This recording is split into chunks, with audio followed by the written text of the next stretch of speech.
Okay, welcome everyone to the May 10th, 2017 Move to Amend, Take Action webinar. My name is Caitlin Saposi-Belknap. I'm Move to Amend's National Director, and I'm here in Sacramento, and I'm going to be facilitating the call today, and I'm really excited to have several guests with me, some awesome Move to Amend volunteer organizers from across the country who are going to share their stories of how they successfully got their representatives to co-sponsor House Joint Resolution 48. So let's see. First of all, I want to wish everyone an unhappy birthday to corporate persons. Today marks the 131st anniversary of the Santa Clara County versus Southern Pacific Railroad decision in 1886, and while it's everyone's pretty sure, looking at the history of it, that the Supreme Court didn't actually officially rule in that case that corporations would have constitutional rights. This is the case that went down in history as the first time that the court did say that corporations should have constitutional rights. It was probably added as a head note later, but nonetheless, this is what's cited. And so we are doing a number of things on this day to draw attention, including this webinar, but we've also been posting on our Facebook all day. We launched a hashtag #IMoveToAmend campaign. We're looking to bring in 50 new members to donate monthly and join us in that really important sustaining way. We also will be doing a showing of our film Legalized Democracy on Free Speech TV at 6 o'clock Pacific. So we're going to try and get through this webinar in time for folks to hop off and tune into that if you want. And then we'll be doing a Facebook Live right after. That's about 30 minutes. So it's around 6:30 Pacific, 9:30 Eastern. We will be on Facebook Live answering any questions that folks have as well. So thanks so much for being here. You should be able to hear us. If you're having technical difficulties, you'll have to touch base with any meeting directly. We are not in a position to do technical support during the webinar, but do know that the webinar is being recorded and the slides will be made available to everyone who RSVP'd. So if you're having trouble, you can definitely tune in to. And one of you who is not on mute, I'm getting some feedback. Is that Marvin? Is that you? That's me, yes. Great. I had it. I was getting, let me shut this off 1 second. You just need to turn the sound off on your computer. There you go. Perfect. Okay. Oops. Marvin, says you ended the slideshow. Let me bring it back. All right. Sorry, everyone. Hold on 1 second. Let me put those slides back up. Okay, there we go. I think we're all good to go now. So this is what we're going to do today. I'm going to give you a quick overview of Move to Amend because we have several new people here. Welcome. Then we're going to share these stories of success from our awesome volunteers across the country. Then we'll talk about the resources that we offer for you to meet with your representative and or target them at a town hall, say, or other event, and then let you know how to get started, and then we'll answer your questions. And like I said, we're going to try and keep this to an hour if we can because we have another event on Free Speech TV at 6 o'clock. So let's dive in. So Move to Amend is a coalition of hundreds of organizations and hundreds of thousands of people committed to social and economic justice, ending corporate rule, and building a vibrant democracy that is genuinely accountable to the people's interests, not corporate interests. So our campaign goals are to pass the We the People Amendment, and that amendment makes clear that here, I'm going to mute. There we go. Makes clear that artificial entities do not have constitutional rights. So that includes corporations and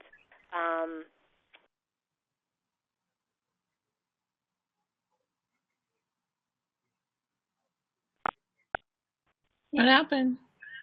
I'm not sure what happened. My phone just muted itself. So if the presenters could make sure not to touch anything, that'll help, because you actually have just as much control as I do. So somebody muted me. I'm sure it was an accident, and we'll just carry on.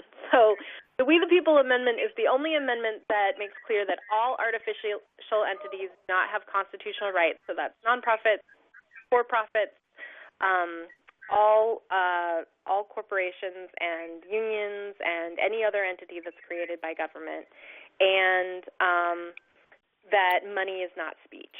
And then our other goal is to provoke discussion and organizing about how to make real the promise of American democracy through constitutional renewal. So we see the passage of the amendment really as the first step to making democracy possible. So our principles and values are founded on anti-oppression and solidarity organizing. We recognize that the people who are most affected by corporate rule are the ones whose voices we need to listen to the most. And unfortunately, in this country, we have a long history of social movements that have left certain people behind, people looking out for their own interests and not really thinking about the good of the whole. And we don't want to repeat that. We want to be bigger than that, and both literally and figuratively. So the only way we're going to have our numbers is if we're including everybody, and the only way that we're going to actually meaningfully include everybody is to really pay attention to the fact that some people are affected much more immediately and directly by corporate rule and have been for generations, if not going back to the founding of this country. And so that history is really important and really relevant.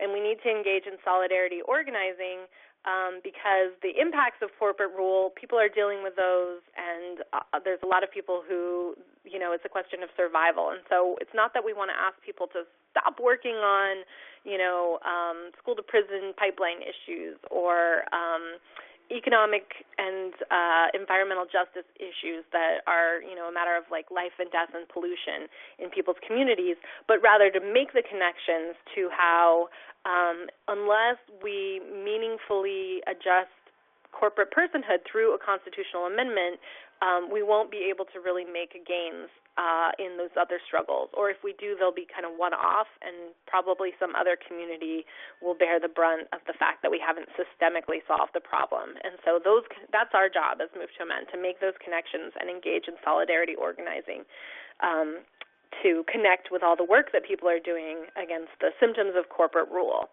And we do that through coalition and movement building. The only way the Constitution has ever been amended is through people's movements. And so it's not going to come from Congress. This webinar is about how to focus on Congress and bring them along, but we recognize that the leadership for this and the bulk of the work is going to come from people organized together. That's the only way that we've ever been able to amend the Constitution. So we need to build another people's movement, and we do that through coalition building with other organizations and connecting with other social justice efforts to show a larger movement for democracy. We really believe in grassroots organizing. That's why Move to Amend is structured with local affiliates on the ground. All of us on the national team, may work nationally right now, but our roots are in grassroots organizing as well, and that's really where change happens and movements are built. And so we really empower the organizing to happen at the local level. We also have a dedication to political education. Every successful social movement has been committed to ongoing political education. We need to understand how we got into this mess and recognize that this isn't really a new problem. Yes, Citizens United, blew the top off campaign spending limits, and it's worse than it ever has been, but Citizens United wouldn't have been possible if the Santa Clara decision hadn't happened. And the Santa Clara decision, honestly, wouldn't have been possible if we weren't a country that was founded on the idea that human beings would be property. So all of these things connect, and we need to understand that bigger picture if we're really going to dismantle it in a systemic and strategic way. And then it's also important as an organization that we keep our political and economic independence. So Move to Amend is funded by by individual people. Our average donation is $40. We we do this in the each one teach one style, and so we, are not connected to any political party, and that's something that we intend to keep all the way through. Even though there may be political parties that join, with us and agree with us, and that's great, but we want to make sure that we're not beholden to any one political party, and we also don't get any money from large corporations. We also don't get any money from large foundations, so that we can keep that independence. So I'm seeing folks' questions, and that's great. Thank you so much. We will take questions at the end, and then after each speaker goes, I'll also make sure that you don't have any questions for them. So I meant to say this at the beginning. At any point, you can chat in your questions, and you can either do that in the chat directly, or it looks like there's a Q&A place. You can use that too. Either one is fine. So just a reminder that the ways to amend the Constitution, there's two options according to the Constitution itself. One would be for 2/3 of both houses of Congress to pass an amendment resolution, and then 3/4 of the states have to ratify that amendment before it becomes part of the Constitution. The other avenue is through a constitutional convention, and the method spelled out in the Constitution for that is 2/3 of state legislatures call for a convention to propose an amendment or amendments, and then still 3/4 of the states have to ratify. Move to amend actually doesn't have a strong opinion about which one of these methods need to be employed. We can see that there are pros and cons to both of them. But the reality is that the way that the Constitution has always been amended up until this point is through Congress. And so the principle in organizing of taking people where they're at is really important here. Most Americans think of amending the Constitution through Congress. So with kind of the principles of like direct action, you can kind of escalate things and take it to more and more extreme levels if you've gone through the channels that make sense to people and have kind of tried other alternatives. So we don't think that it's strategic to call for a convention without first trying with Congress. But at the same time, the argument that Congress is completely bought and in the long run, we're not going to be able to get to 2/3 of both houses without potentially the threat of a convention has a lot of merit in our mind. And so we certainly wouldn't want to take the convention off the table either as a threat to Congress or as the more democratic way to amend the Constitution. But some people are really concerned about the potential for a convention to propose other amendments that maybe we would really disagree with, like amendments targeting women's rights or trying to keep immigrants out of our country, just to name a couple potential things that might come down, and we certainly wouldn't want to see that. So to protect against that, we need to build a powerful enough people's movement that we could ensure that a Congress would not be, that a convention would not be taking us backwards. And the reality is that we need to build a powerful enough movement to force Congress to act. So that's Move to Amend's perspective. We need to build a people's movement. We need to be powerful and organized and strategic to take either one of these paths, and later on down the road will kind of become more clear which one we have to do, but we wouldn't be successful in either without building this people's movement. So that's where we need to focus, and we can cross the bridge of which route, or maybe both at the same time, when we get to it. And so our strategy is to focus on primarily the American people. Again, this webinar is about how to target Congress, but the bulk of what Move to Amend does is focusing on the public and public education to build a movement for power. So we also use coalition building to do that, reaching out to other organizations working on issues that are affected by corporate power, prioritizing those who are affected the most as the people whose voices oftentimes are left out or marginalized, to make sure that they are not, and then instead they are centralized in our struggle. Building a broad and diverse, multiracial, and intergenerational movement, and like I said, reaching out to those most affected. And engaging in community organizing, not just activism. And the distinction that, I use when thinking about this is that organizing is about building power, and activism is not necessarily. So we might, all show up at a rally or all sign a petition, and that might be some good activism, but have we built any power? Do we have any relationships out of that? Do we have something to stand on for tomorrow? And so it's important that we are always thinking about power, because that's really what we're really all about, democratic power. And focusing on grassroots organizing to pass local and state resolutions for the amendment. And some of our volunteer leaders here will talk about how that was a tactic that they used that helped bring their representative along. So our structure, as I've mentioned already, really focuses a lot on the grassroots. We have local affiliates. That's what we call our chapters. We also have We the People Amendment working groups, which are maybe less formalized and a little smaller, more ad hoc. So we kind of have two methods for people to work at the local level.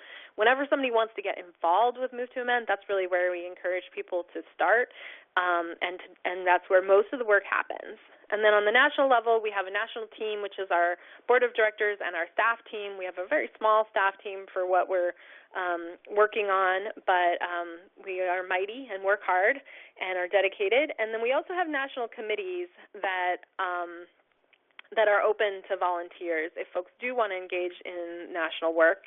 And then we also have some issue and sector caucuses. So like we have a labor caucus and interfaith caucus. So if there's a particular area where you already have connections and do work, being part of one of our caucuses might be a good spot for you. So let's move in now to the topic at hand. That's a little bit of an introduction to Move to Amend. So we're going to focus a lot on lobbying, which I think a lot of people rightly, think of as something that's kind of negative, because most of the entities who do the most lobbying are big corporations. But we need to actually reclaim lobbying. Lobbying is about educating our elected officials, pinpointing where they stand on an issue and not letting them off the hook, making sure that they, take a position. They are our representatives, and we deserve to know where they stand on these really important issues. So identifying whether they're a supporter, an opponent, or undecided, and then trying to move them along that spectrum. So if they're a supporter, then they need to actually stand up and be one and become a champion. And you'll hear about an example of somebody in Congress who was talking a good game, but he didn't become a champion until we made him. If they're undecided, then we need to give them the information that they need to take a position, and ideally it's a position of support. So, we want to be friendly and respectful as we're offering the information with the expectation that when they have the facts and the information, they will move accordingly to become a supporter. And, and if they're an opponent, then trying to move them into undecided, trying to at least make the case, okay, you may not agree with us, but, so many of your constituents do that it really doesn't behoove you to be an outright opponent. So maybe come to the middle of the road and at least say that we've got some merit. So that's the way we kind of think of, moving anybody. You could take this approach with organizations as well, but in this case we're talking about our elected officials. So, so it's worth it to reach out to anyone, even if you've got, even if you're in Ted Cruz's district, who has gotten, on the floor and opined on the virtues of Citizens United and how important it is for corporations to have free speech. It's still worth it to have that conversation with his staff and try to move them along and educate them, or at least make them scared to come out too strongly against us. So this year, in general, our targets are, in this case, we're talking about Congress. So for each one, there's two houses, right? So in the House of Representatives, what we need is more co-sponsors on House Joint Resolution 48. That is the We the People Amendment, and its number is 48.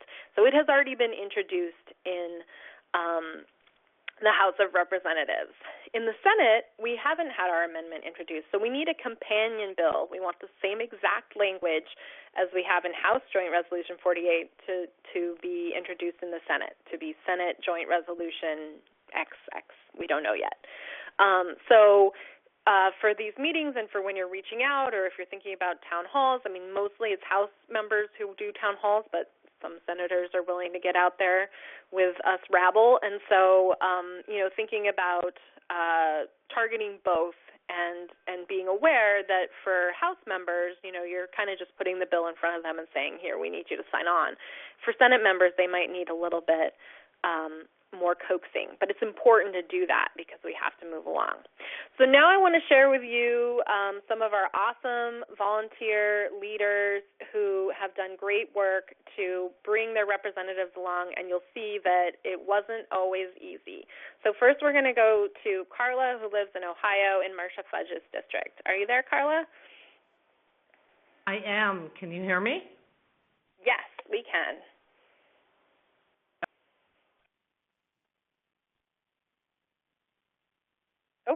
Can we still hear you? Okay. Well, so I'm going to tell you how we got our Congress critter to sign on to HJR 48. First, we got the move to amend on the ballot. We used the Citizens Initiative process and got it passed in 5 cities in her district. And we got city council resolutions passed in 3 cities in her district as well. Then we delivered copies of the ballot language used in each city and a flyer showing the percentages by which it passed to her local and D.C. offices. And we did this over time. So this actually was a 5-year process to get Representative Fudge on board. Following each of our local Democracy Day observances, the Democracy Days were set up as they were the law that we passed when we put the ordinance on the ballot, because in Ohio, you can only get something on the ballot if you're passing a law. You can't just put it on the ballot because it's your opinion. So in those ordinances, the city councils in each community that passes a ballot initiative are required to send letters to our congressional representatives, U.S. senators, and Ohio House and Senate members describing the Democracy Day each time it's held, whether it's held every year or in many communities it's every other year. And these letters have to describe the Democracy Day and call upon those elected officials to endorse the We the People Amendment to the U.S. Constitution. So we have sort of a legislative outreach element built into our process. And Representative Fudge has been receiving those letters from various cities in her district since 2013. We worked with our state legislature to get resolutions in support of the amendment introduced in the Ohio Senate in 2015 and in the Ohio House in 2016. And we let Representative Fudge know that. Carla, I'm sorry, I just want to can I just pause you for 1 second? So everybody else who's a presenter, every time you click on the slides, you're moving them for everyone. So please stop doing that because it's really distracting. Let's just leave it on Carla's slide, and when it's your turn, we'll move it. Okay, thanks. Sorry to interrupt you, Carla. Yes. I wasn't watching the slides, so. So after many, many months of efforts to get an in-person meeting with Representative Fudge here in the district, we finally had to settle for a conference call with her local staff. That was the best we could do in December 2015. And but we had that call, and it was a 45-minute call, and it, again, it kind of laid some groundwork for us. Then in the 2016 National Move to Amend Leadership Summit in Washington, 2 members of the Ohio Move to Amend Network personally lobbied Fudge's D.C. staff to solicit her support. And at that same time, we had local constituents phone in to her local office to urge her to endorse HJR 48. We simultaneously, during all this time, we got the help of National Move to Amend and asked Congressman Nolan's D.C. staff. Congressman Nolan originally introduced HJR 48 in the Congress.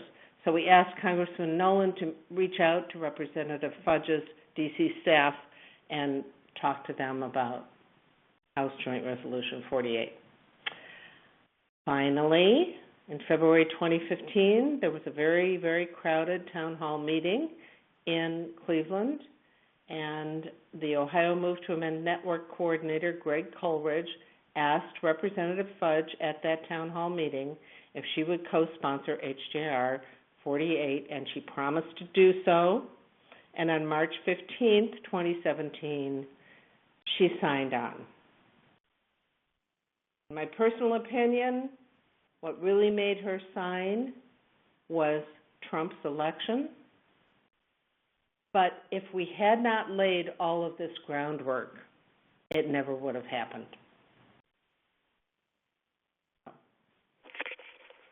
I pass. Great.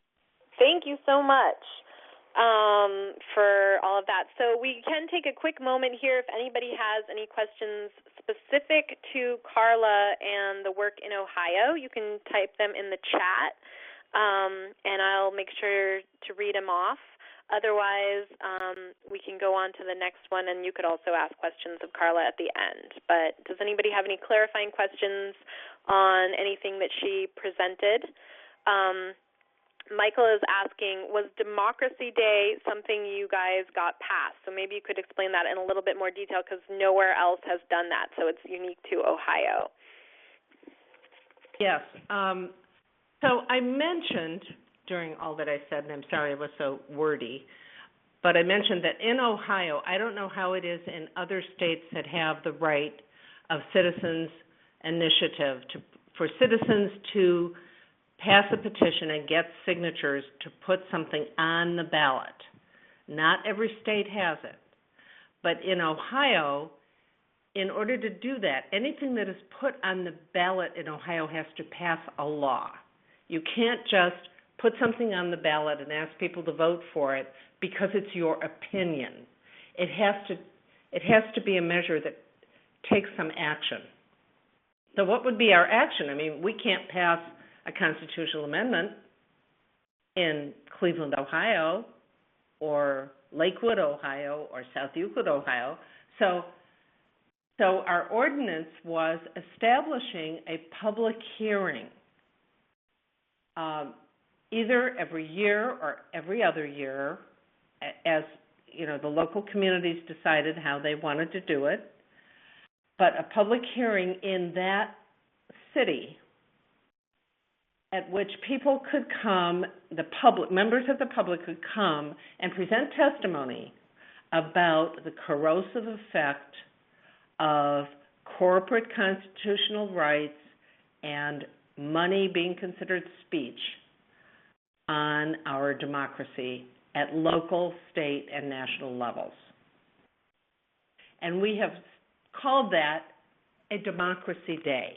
It's not really a whole day, but that's what we call it, and people kind of seem to like that.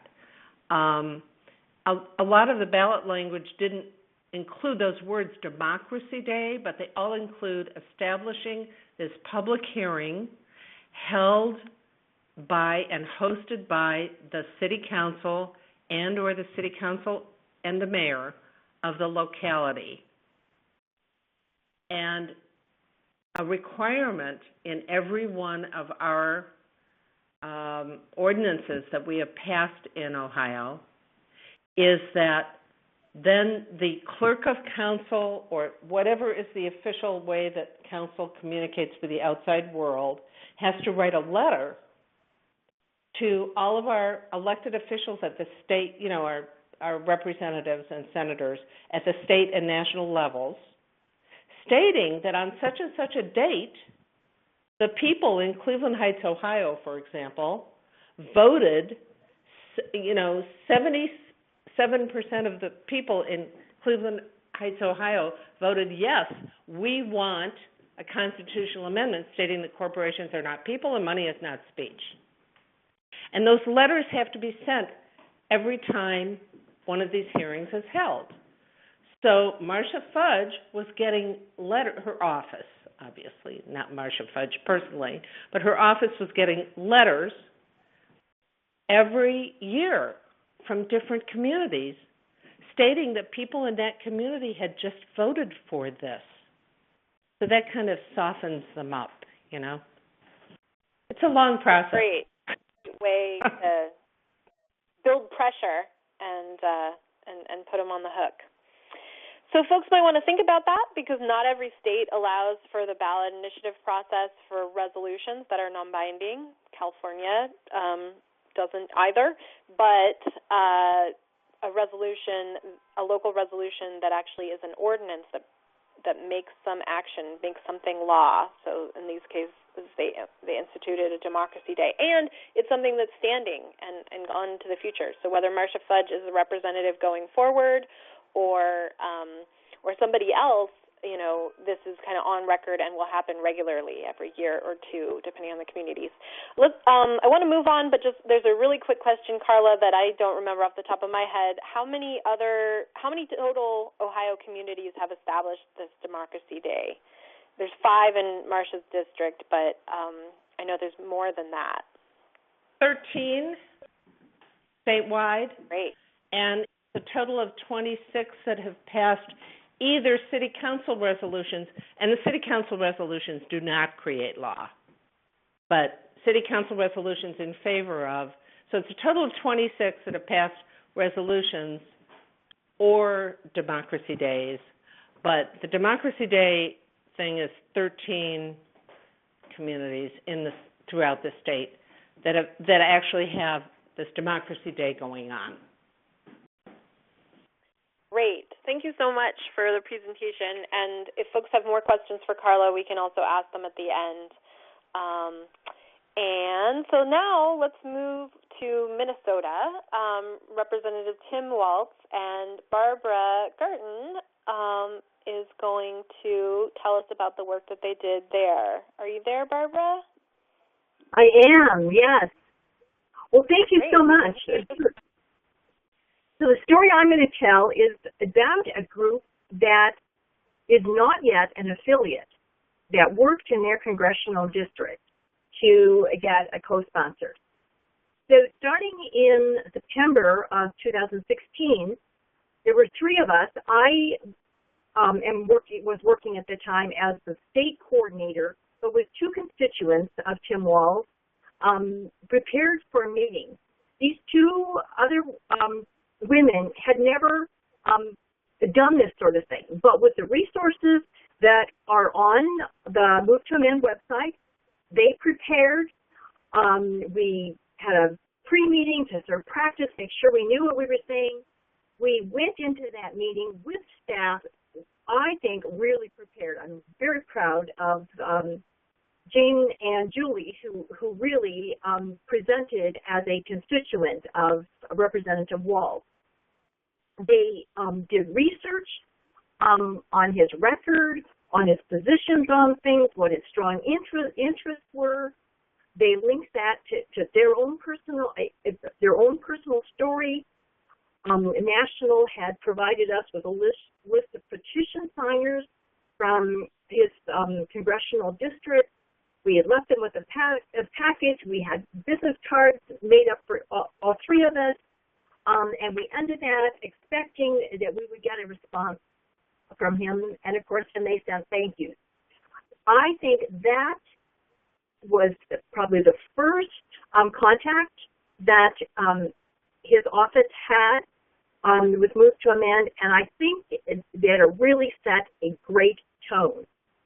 Then one of those 3 people, Jean, happened to just by chance be at an opening. I think it was a bridge ceremony opening, and he was there, and she went up and talked to him and said that she had been to his office making this request that he co-sponsor the bill, and so had a little chat with him. So that, I think, also remember the request for move to amend. But then later, it was a few months later, we started to organize these groups in two communities in his district and around what else could we do, and to engage more constituents. So through our the national email database e-blast system, we sent out a request to everyone in his district, asking them to either call him, email him, send him a letter, or however they could reach out to him, asking him to co-sponsor. We'd also communicate what we were doing with national staff and asked them when they were in D.C. to talk with him. We, because I was a state organizer, I had the opportunity to talk with Representative Nolan and ask him if he could please talk to Representative Walz and update him on what we had been doing so far. And then still nothing was happening, and they had said, oh, the other thing was that we did follow up from, not we, the constituents, but followed up from time to time to find out what his response would be. And it was always they're looking into it, they're having a meeting about it, and those sorts of responses. But so then we decided, okay, we need to do something more. So we developed a postcard and a way of distributing it to his whole district. So imagine this is this long district on the southern edge of our state, and only two communities on the eastern part have moved to amend groups. But we wanted him to hear from people across this whole district. So by posting the information up on the web page and then another e-blast to constituents in that part of the state, to ask them all to download this postcard and print them off and get them to him. And those who were in the eastern part of the state, we had asked, if you know someone in other parts of his district, encourage them, even mail them blank postcards and have them fill it out. We wanted him to hear throughout his district. So we have no idea, really, except for knowing that on his website he had posted really early on that he believed that corporations were not people. We have not been able to really track what was effective, and it all may be timing, his timing and not ours. We don't really know, because about the same time he was announcing that he's running for governor. So who knows? But I do think the key was that initial meeting with his staff here in the state of Minnesota, not in D.C., that really that's a wonderful tone for him to hear from his constituents what we expected, or they expected of him. So that's it, unless you have any questions, or Caitlin, if there's something else you'd like me to add. Great. No, I think you covered it, and I'm very sure in my heart, Barbara, that if you all hadn't done these things, that he probably wouldn't have stepped forward. So I think they probably all added up. Does anybody have any questions for Barbara? Folks can feel free to post general questions as well, but we'll just do any for Barbara about her work in Minnesota along with the other folks that she works with, and we'll cover general ones at the end. Let's see, Michael asked, so did you send postcard emails to only Move to Amend supporters in his district or somehow to everyone in his district? So you want to just maybe clarify again how you did the postcard thing, who got asked to send a postcard and how you did the postcards? Yeah, that's great question. So we did it two ways. So the people who were at the meeting where we actually had the hard copy of the postcards, they took, how many ever, that they wanted, they felt that they could give out. So whoever they would give them out were not necessarily Move to Amend petition signers. And if they knew, someone in another part of the state, we had no way of knowing whether they were Move to Amend petition signers. So in that way, way it was, to the general population, whoever was willing to do this. But then, of course, reaching out, by email would have only reached the petition signers.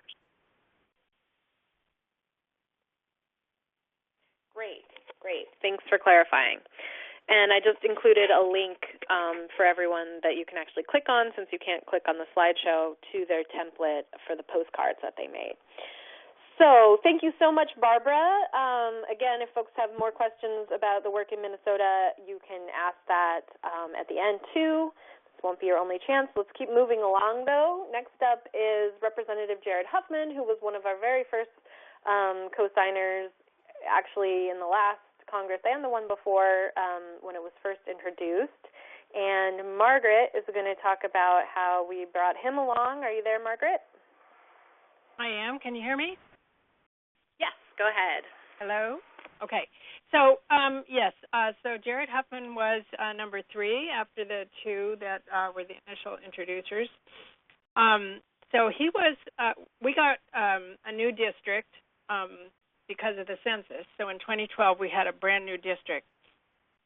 So our previous representative no longer represented us. So Jared Huffman moved up from the state assembly to the House of Representatives. So he was a freshman, elected in 2012. And also in 2012 was the year that we got a ballot initiative on the ballot in Mendocino County. So the 2nd district in California is geographically enormous. It's rural and semi-rural. Well, it includes a few cities, but mostly includes small towns and rural areas.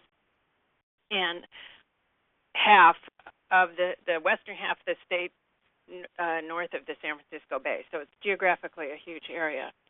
And so in one county, so there are 5 counties basically, and in one county, Mendocino County, we had a ballot initiative in 2012. And Caitlin, you mentioned that non-binding resolutions aren't allowed in California, but that's actually kind of unclear. When you read the law, it sounds like it, but we just did it, and our local election officials didn't tell us we couldn't, so we did. So we passed it. It passed really big, 75%.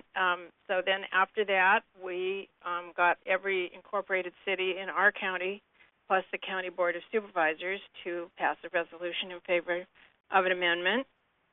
And there were also city council and Board of Supervisor resolutions in other parts of the district, in addition to our county. So there was quite a lot of momentum that way. Then people wrote letters to the editor. We also joined Representative Huffman's Facebook page and made comments and asked him via his Facebook page. We met with his local reps in all his offices, his local offices in the district. I don't know about the whole district, but certainly in every local office in my county, and I know that other people did the same in some of their local offices. Then we, through the Move to Amend database, we got up an online petition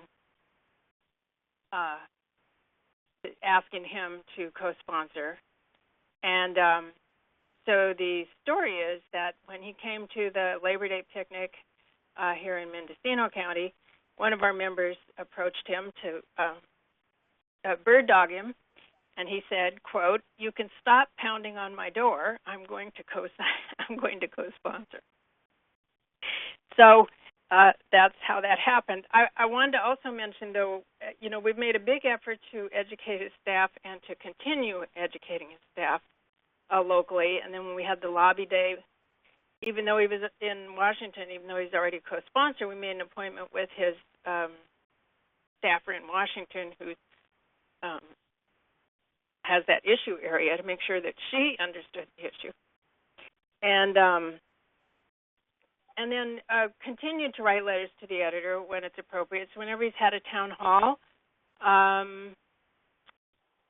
we'll write a letter to the editor saying we appreciate him doing a town hall and blah, blah, and we also appreciate him being a co-sponsor of the We the People Amendment, he signed on to another amendment. I think it was Donna Edwards, who unfortunately is no longer in Congress, so I guess that one's defunct. But when he signed on to that one, he put it on his Facebook page.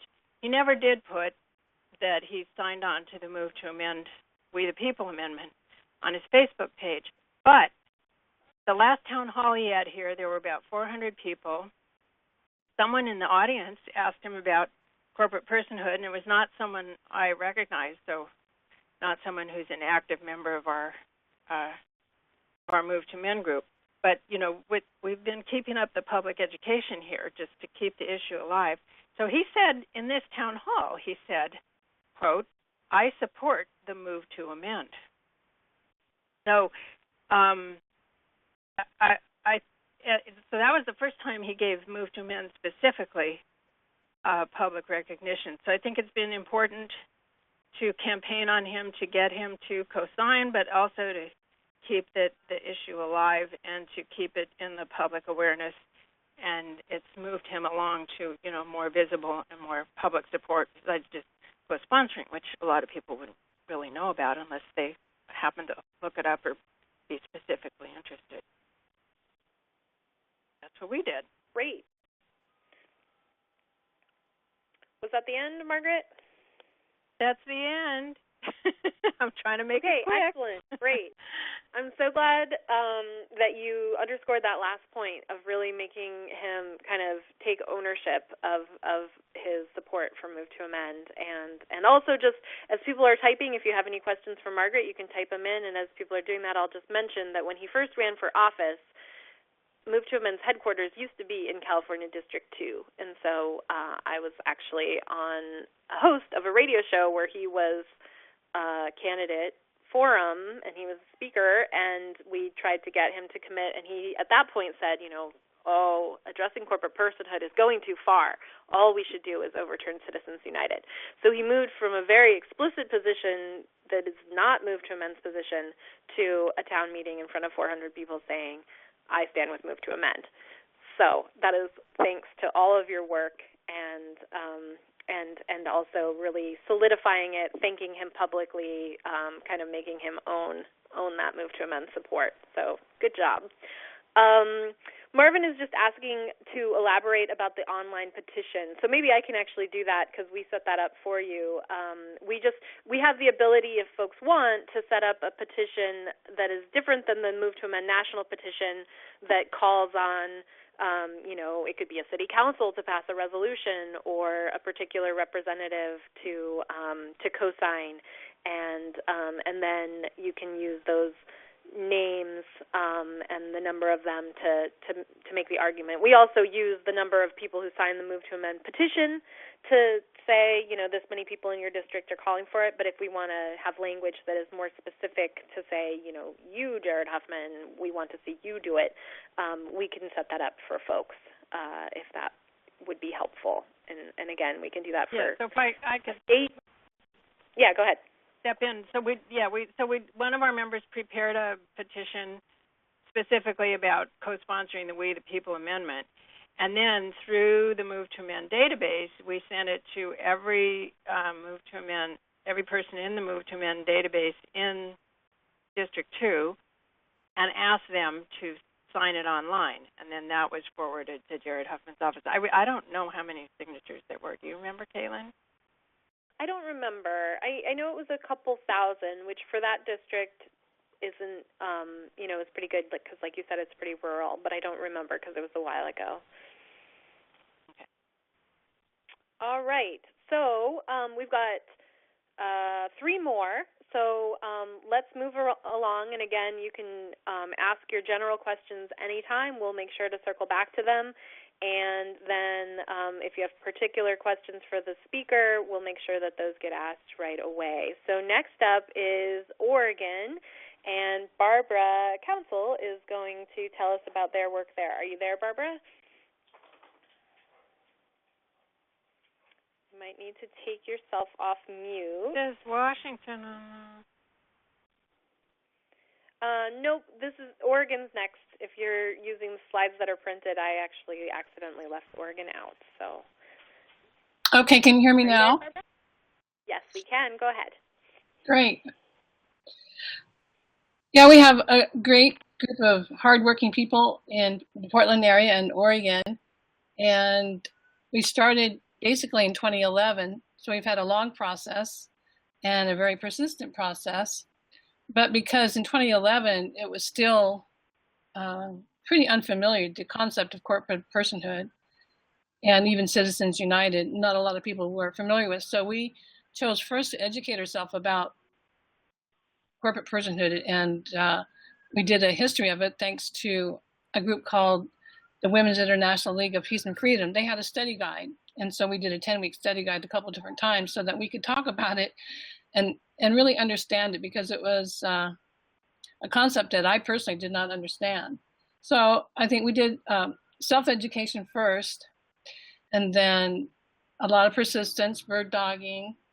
And another important thing we did that was very important is we formed coalitions. There's so many issues that are impacted by the Citizens United decision and corporate personhood.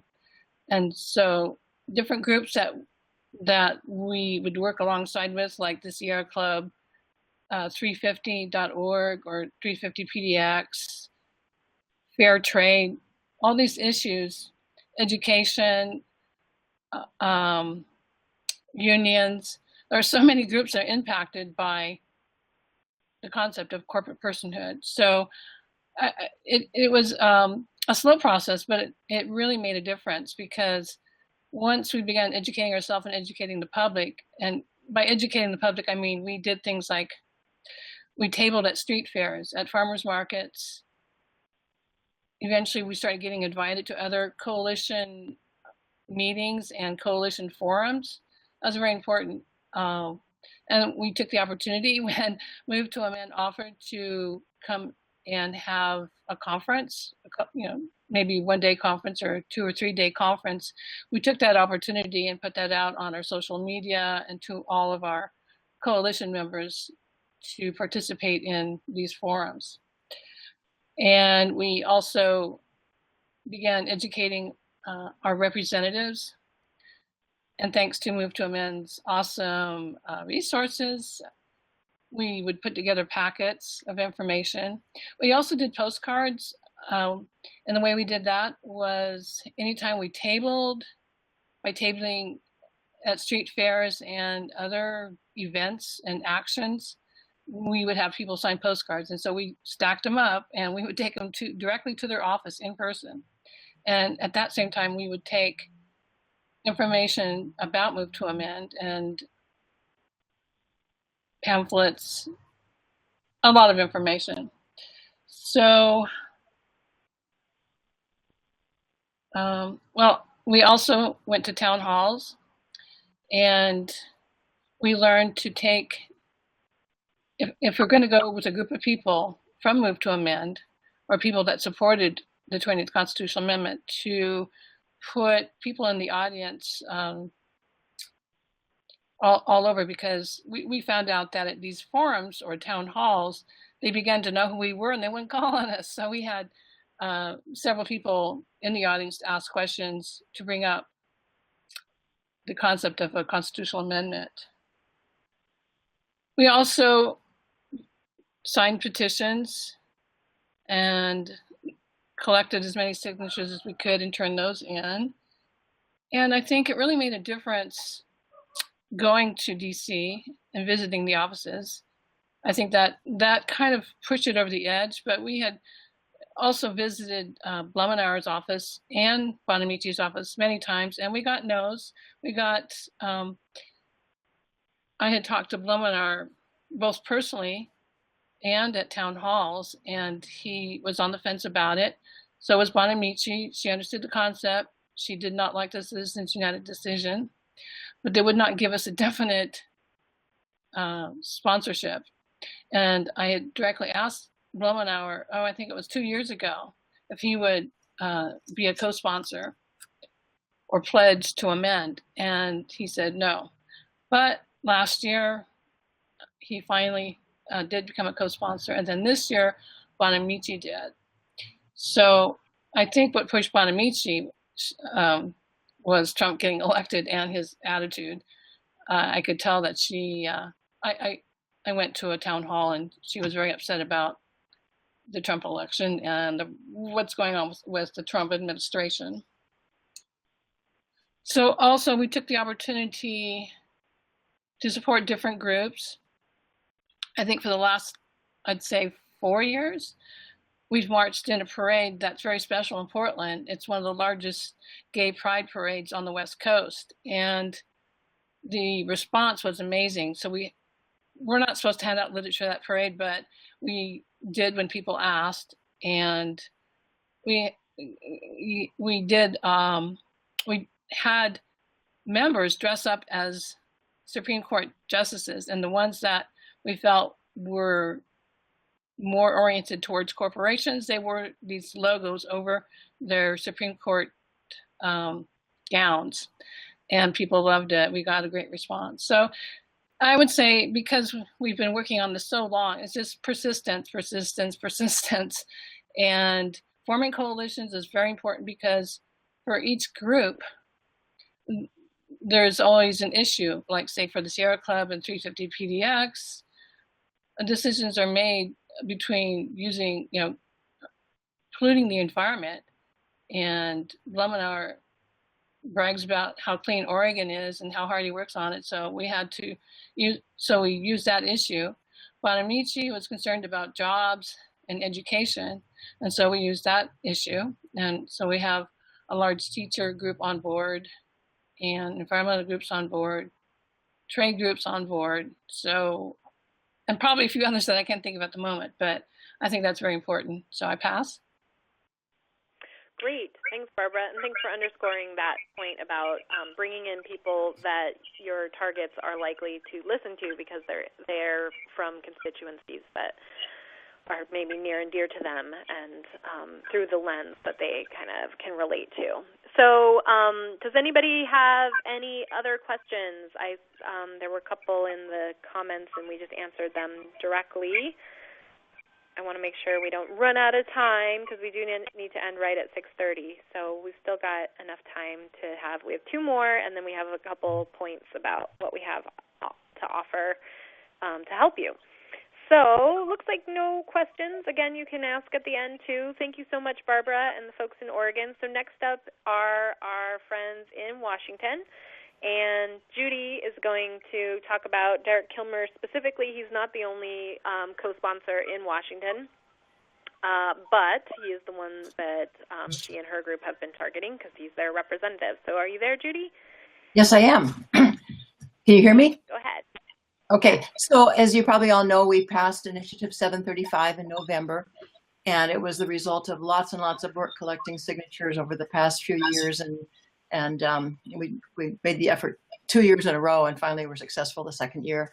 And it was a message from voters to our congressional delegation, urging them to pass legislation for a constitutional amendment to end corporate personhood and money as speech. In other words, the language of HJR 48. And it passed in all 10 congressional districts, and it was endorsed by all 6 Democratic congressional members, none of the Republicans. But after doing this, we felt, we'd done something amazing, and no representatives were co-sponsoring HJR 48, except for last year, Jim McDermott did before he retired. So we felt like we had to, turn up the heat a little bit. And so we came after, we actually have been working on Representative Derek Kilmer ever since he entered Congress in 2012. And we had a meeting in 2013 and asked him specifically about this bill. And he said that he would rather co-sponsor the We the People amendment, because that's what all the other Democrats were doing, and he didn't feel like ours was going to go anywhere. And so that's kind of been his attitude with us, and he hasn't been very receptive to meetings with us since then. Although what he does is he really, in public, he really comes across as being super progressive. He always says that he knows corporations aren't people. In 2014, we got him to pledge to amend, but then there was no response. He didn't co-sponsor the We the People amendment.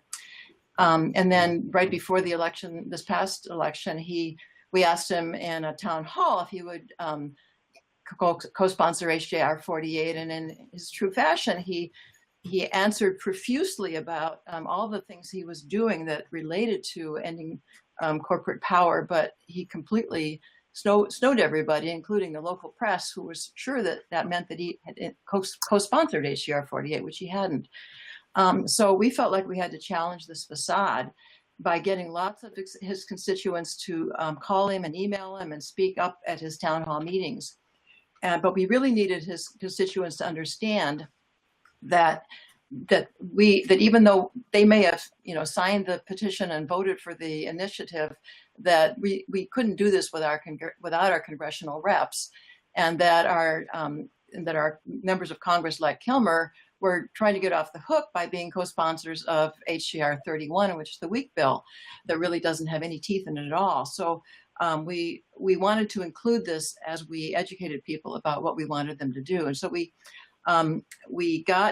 started by creating a meme that we posted on the internet, which clarified the above issues just in a few sentences. And it's said, like, we did our part, now we need Representative Derek Kilmer to do his part. And it explained what we wanted him to call. We wanted people to call him. But we also posted it. We posted it in a lot of places on the internet. But one of the ones that turned out to be really good was one called Eye on Congress District 6 Washington, which is a progressive watchdog page that somebody in our community started. And every time we post something, we tag him so that he sees it. So it was pretty effective. And then we also turned the meme into a handout and passed it out at town halls so that everybody attending the town hall would understand that Derek Kilmer really had not, co-sponsored the bill, and that what we wanted, urging them to call and pressure him. And speaking of town halls, we decided we wanted to do a better job of actually controlling or trying to control what would happen in town halls. And so one thing we did was go and attend some town halls in other areas that he was doing, just to get a better sense of what, how they were managing it. We really wanted people to understand the things that we were asking them and how he was answering, so that he couldn't kind of snow everybody with his replies. And we ended up developing a questioning strategy that several of us would have a list of questions, and there was a first question, and we distributed ourselves around the hall in different places so that whoever got called on first could ask the first question, and then other people could ask follow-up questions that would depend upon how he had responded to the first question. But we actually didn't get a chance to do this. This was something that we were going to do at the final town hall, because it turns out he co-sponsored before that. But one of the other strategies that we used that built up to that was we went to our local Jefferson County Democratic Party and asked them to pass a resolution calling for Derek Kilmer to co-sponsor HJR 48. And it made a lot of sense because our Jefferson County Dems had endorsed I-735 and donated to his campaign. And so we drafted the resolution, and they made a few changes and then passed it unanimously. And I think that was a factor in his co-sponsoring. So he surprised us. We were totally stunned when I found it out just by looking at the move to amend link to the amendment, or to the HJR 48. I was like, I can't believe this, but we got to go to his town hall and thank him for that, which was wonderful. We also got to share all these ideas with others because the organization Amend and Fix Democracy First, that included the organizers for the coordinators for I-735, held a summit where people from all over the state came together. And so we had some breakout sessions where we talked about what we had done and shared ideas with other people.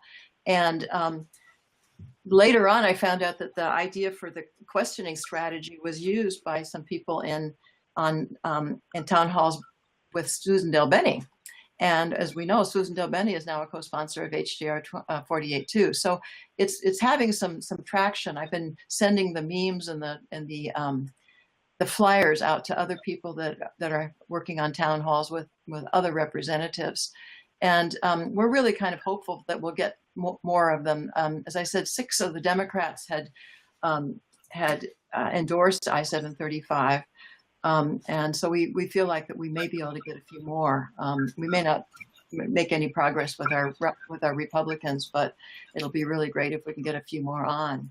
So I think the lessons for us is that we really can do this if we keep the pressure up, and we need to make sure that more people really understand the issue and won't let our Congress people get away, take the easy way out by co-sponsoring a weak amendment bill that has no teeth in it. If we know that, if everybody understands the difference between these bills, then it'll be a lot easier to convince the Congress members that we're not going to settle for the weak one. So I think let's keep up the public pressure. Pass. Great. Thank you so much, Judy. And I love that you all basically became kind of more and more stern as you had more and more clout to use, and that you didn't just keep it as, sort of begging and pleading. And he complied, which goes to show, because we were shocked too, because Derek Kilmer had been so kind of weaselly. He pledged to he was one of the first to pledge to amend, which means he was promising that he would support the amendment and then didn't. And so we thought that meant he wasn't going to come around. So I'm sure your escalation worked. Folks are asking about what a meme is, and since we're kind of short on time, I just want to say real quick that it's just a Facebook or other social media image. So like this picture right here of him is a meme that we shared on the national page, and then folks in Washington have used as well to thank him.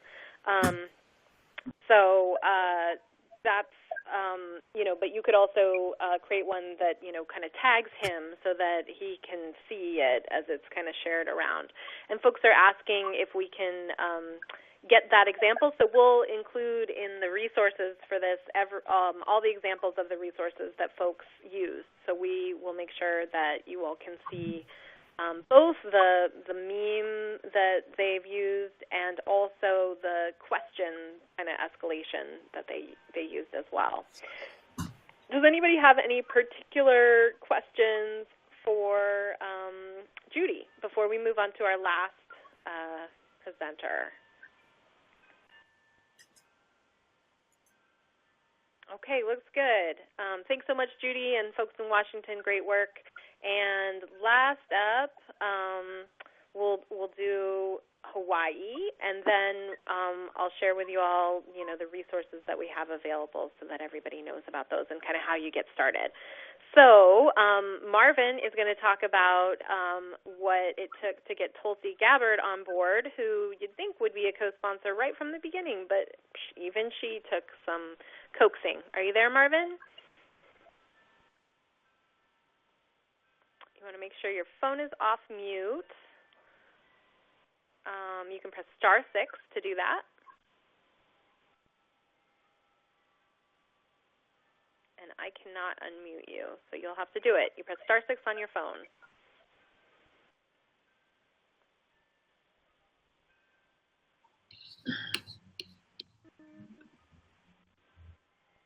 Are you there, Marvin? I know you were there earlier. You were asking questions. Just press *6 on your phone, and we'll hear you, and then you'll be good to go. Okay, gotcha. I unmuted my phone, but I didn't press *6. So Tulsi Gabbard should have been an easy one, and it wasn't so easy. She originally, back in I think 2011. Introduced when she was a councilwoman at the Honolulu City Council, she had introduced a resolution that was perfect. It was basically We the People resolution. So she introduced that. It passed the Honolulu City Council, 5 years ago. And so we thought it'd be a perfectly easy ask. We went through a state process, county and state process first. I should say that we're a very small group in Hawaii, but we're a very progressive state. So we got our county council on the Big Island of Hawaii, that's not Oahu, where Honolulu is, to pass a resolution. And this was in 2015. And we got all the other counties, three other counties, to pass it as well. And so it passed that with a lot of help from a few very progressive legislators in the state legislature. And then the Council of Governments of the counties also passed the same resolution, went to the state legislature. It was a little tricky in the state legislature because of our very convoluted process of getting measures through the state legislature, but we had some really good support from state legislators, and they got it through the committees, and it passed in 2015 a resolution that was basically calling on our whole congressional delegation to pass a constitutional amendment, We the People amendment. So the legislative part in the state was fairly straightforward, and we got that through. Actually, it was a unanimous vote of the state legislature. So then we asked Tulsi to sponsor, and knowing where she's coming from, we thought, this would be a cinch. And it was not such a cinch. We had several communications with her by email and phone with her staff, and then at the leadership conference last year in April, we met with a staffer, and he was a little on the fence about recommending it because he was afraid that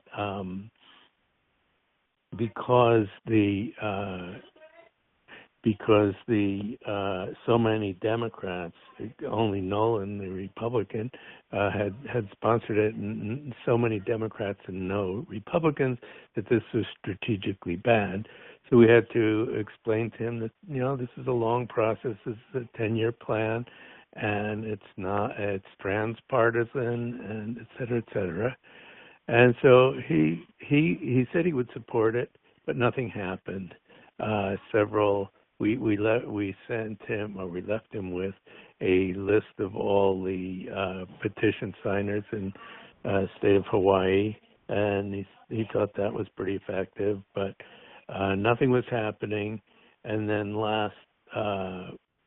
early last fall, I attended a town hall meeting in a rural area, so it didn't have very many people in it. It was only 50 people there. So I was able to both ask the question about co-sponsoring and talk to Tulsi on a little sidebar at the end, and then got the contact of her chief of staff, who happened to be there. And that was actually, I think the chief of staff was the most effective way that we got through, because after I started emailing him, things finally started to happen. She did say at the meeting that there's no reason why she wouldn't support it, but she didn't. And it took so many email backs and forths about, you said you would, well, why haven't you?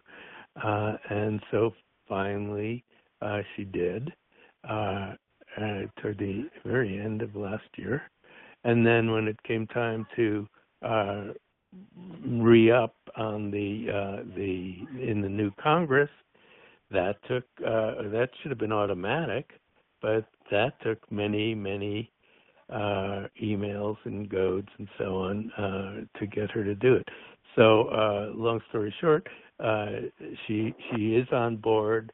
There was never any reason why she wouldn't be on board. It was just getting her attention on it.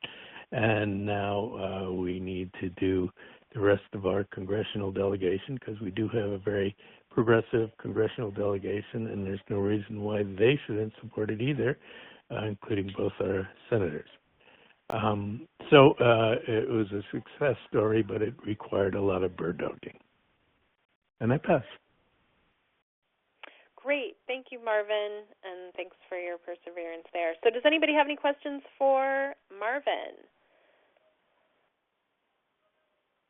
All right. Well, let's keep moving. Folks can put your questions in. I want to make sure that we can get through everything. So that it's clear, a number of folks mentioned that they utilize these resources, but what we have available for you are talking points that you can use to educate yourself, but also pass on to help the staff, because it's really important. If the staff don't feel confident about it and understand the issue, then you're probably not going to get your representative. So educating the staff is actually the most important thing to do. Then we have some other materials that you can leave as well. A Dear Colleague letter from Nolan, the amendment text itself, is a whole packet that we have. If you request in advance, we can give you a list of the petition signers of Move to Amend who are in your district, or if you're talking to a senator, who are in your state. So you can use that to say, this many people of your constituents want to see you support this amendment. And then we'll also help you troubleshoot and support. We've had numerous conversations with people who have been frustrated, when they got kind of the brush off, and, even some of these folks who were able to ultimately turn it around, who felt as though in the moment that maybe it wasn't going to happen. So we're happy to be support and do coaching, and also connect you with others in your area if that would be helpful. So what you'll want to do to prepare is first decide who you're going to target. So like Margaret said, it can be important to reach out to existing co-sponsors. If your representative is a co-sponsor, to thank them and to ask for additional support. So additional support might be, explicitly mentioning Move to Amend at a town meeting, or maybe even doing a joint town meeting together on the issue of corporate power in the district. Or attending an event, or adding support, an important quote is one thing that we got from one of the representatives in Illinois. We got a really great quote talking about why the amendment is needed. So the more that you can get them to kind of own and feel ownership over this campaign, the more likely they are to stay with us. Remember that every Congress, the amendment needs to be reintroduced, so this is a long haul, and we've got to keep them with us. And even folks who come on as co-sponsors, say this year, we got to make sure that they're committed next time too. And once they're out of Congress, if it happens before we pass the amendment, that they pass it on to their predecessor. So just really solidifying that relationship, and we can only do so much of that at national. Really, you're the constituents; you can do it best. So don't write off your current co-sponsors if you don't have a relationship with them yet. You want to get one. But also, of course, new House members to come on to House Joint Resolution 48. We need to educate, ask them to co-sponsor. And Rick Nolan's office is happy to help with some of that. So, he might meet with his colleagues or staffer to staffer, but really starting with the constituents is what's most important. So meeting with House members and then meeting with senators. And the Senate is even harder because folks in the Senate are less likely to introduce legislation that they don't think is going to pass quickly. But we have to get this introduced in the Senate, and our goal in the strategic plan is to have that happen this year with 5 co-sponsors. I think that with all the state ballot initiatives that we've seen and all the the local initiatives in Ohio and just all the work that we have done, this is totally doable this year. But we have to start talking to the senators and expecting similar conversations like when we started with House folks. So it might take a while. So then, once you decide who you want to target, and if you want to target kind of all of the above, then that's great, or just taking one at a time, that's up to you. Then scheduling the meetings. So ideally, you want to set a meeting when your representative is going to be in district, so that's when Congress is not in session, And we can include in the resources a link to the congressional calendar. You're probably going to be meeting with a staffer initially, but trying to get a meeting with the representative directly as a constituent is worth a shot, but that won't happen if they're in D.C. A good time to think about, even though it's a bit of a ways away, but start planning for, is August, because in August, Congress is on recess and they're in district and they're expecting to do meetings, and so that is a good time. It's a traditional time for constituent meetings to happen in district, so you might want to plan for that. The other option, and a number of folks mentioned this in their kind of case studies, is thinking about town hall meetings that are coming up. So I would encourage you to do both and, setting up a meeting and really having focused time that's scheduled where you can, lay out your case, but augmenting that with town halls, and maybe you might even want to start at a town hall to get the issue out there in front of a lot of other people. So just looking at their calendar and seeing if they're going to be at a town hall meeting and trying to attend. And again, we'll include some resources for how to help with that, so that you do that in a way that is most strategic. Then you want to do a little bit of research about your representatives. It was Barbara in Oregon who specifically talked about, Blumenauer is a big proponent of, renewable energy and environment, and so, reaching out to environmental groups and getting their endorsement of Move to Amend, asking them to send letters to representatives. Anybody who, helped get them elected. Judy talked in Washington about, these Democratic Congress members who are going to listen to folks in their parties, so getting local Democratic parties to pass resolutions and send letters. So looking at, who's likely to sway them.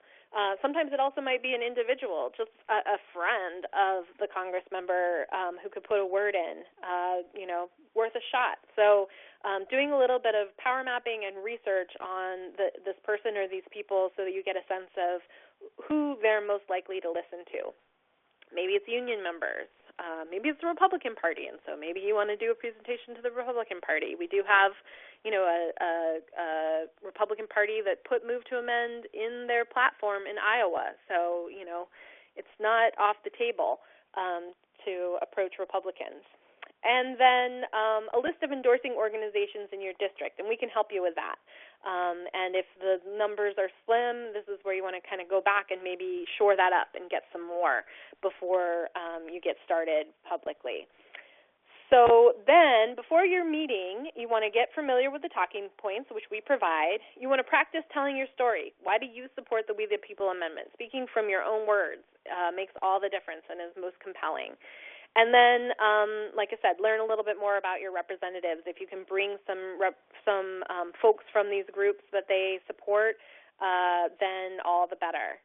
But just having a sense of kind of what they might ask and also what might sway them is good. And you don't have to, pore over the internet, but just having a little bit of background is helpful. If you've never lobbied before, some things to keep in mind. You want to dress appropriately, wearing kind of, it doesn't have to be a suit, but it doesn't hurt if you, dress in your Sunday best. Be prepared that you're going to probably meet with a legislative assistant initially. Don't be disappointed. And remember, that person is who these representatives actually look to tell them what to think, because they don't read most of the legislation, and they're busy fundraising, right? So meeting with a staffer is really important, and helping answer their questions and address their concerns is going to be key to actually getting that support in the end.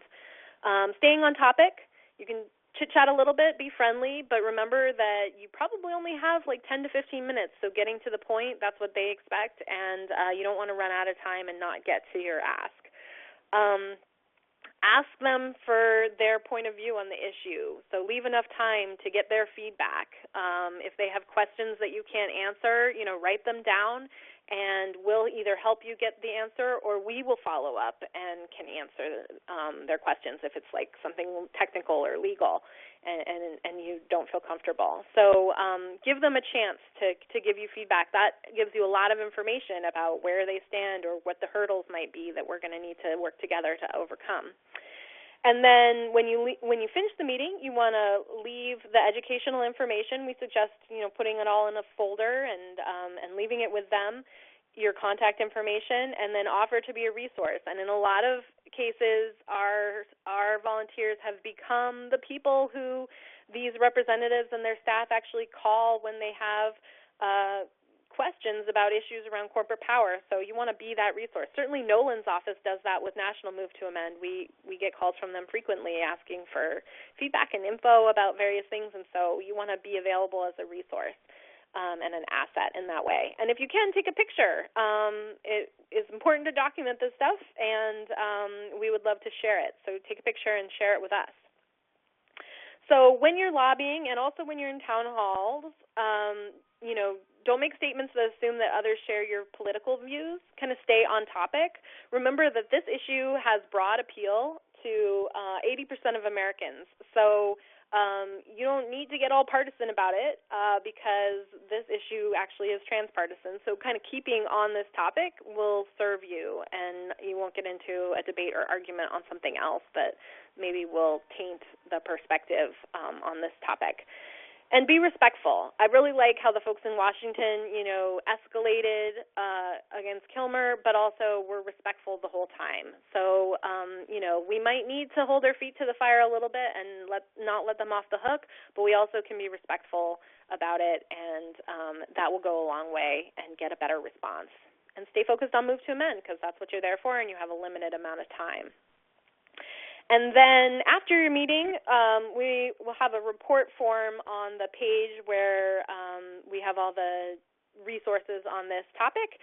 So let us know how it went, and if there's any follow-up that we can help with. We definitely want to track, who's meeting with who and what's happening. So it's really important to report back to us.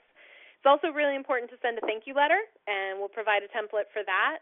And then you want to follow up by telephone in 6 weeks. And as many folks have shared their stories, this took years. We're seeing that it's taking less time and we have a lot of new folks coming on now as we're building a head of steam and momentum. And I think, as some folks said, Trump and the whole situation in D.C. has helped. And so don't expect that this will have to take years, but definitely be prepared to do the follow-up and to not get an answer right away. So you don't want to just leave it hanging. You want to plan to follow up. Giving about 6 weeks is what makes sense. And then from there, potentially next time we're in D.C. with our national staff, maybe we'll do a follow-up meeting, and we'll kind of tag team back and forth. And that's what's happened for a lot of these that have come on. So as you want to get started, you can go to movetoamend.org/we-people-lobby-2017, and we'll include a link in the email as follow-up, and that's where all the materials are. So you want to familiarize yourself with the materials. You want to start to schedule your meetings and recruit friends to join you. And if you don't know of anybody who will get started with you, then please, when you do the survey at the end of this webinar, indicate that you would like a follow-up call, and we will reach out and we will help you find other Move to Amend supporters in your area to help you get started, so you don't have to do this alone. As Barbara from Minnesota said, their effort with Walt started with 3 people, so you don't have to have a big group, but it's always better to do it with friends if you can, so let us help you find some friends if you don't have anybody who's raring to go on this that you already know.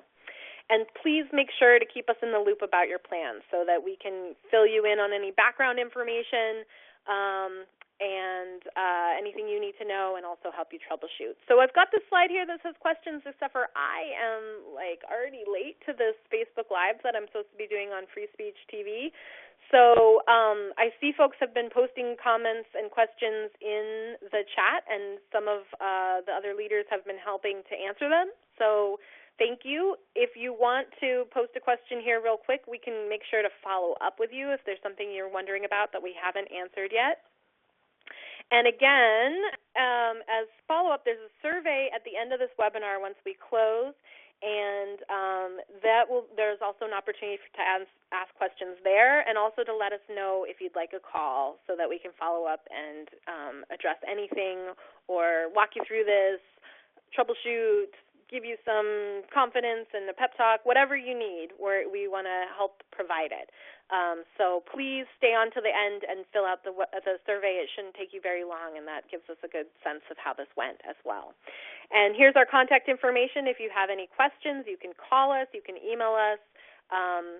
We answer every single email that we get. Move to Amend is real people. We are not some corporate office off in Washington, D.C. We are here for you, and if there's anything that you want to do to get started but you're not sure, then let us help you make it happen. And our next topic our next webinar will be on June 6th. Normally these are on the first Tuesday of the month, and we don't have a topic yet. So if you have an idea or something that you would like to see that would be helpful, feel free to put it in the feedback survey. So I'm not seeing any last questions here. I really want to thank all of our affiliate leaders who took the time tonight to share their stories, and thank you to the people that you work with. I know none of you did this alone either, so please share that your stories were great, and we know that they were a team effort, and we just really appreciate your leadership.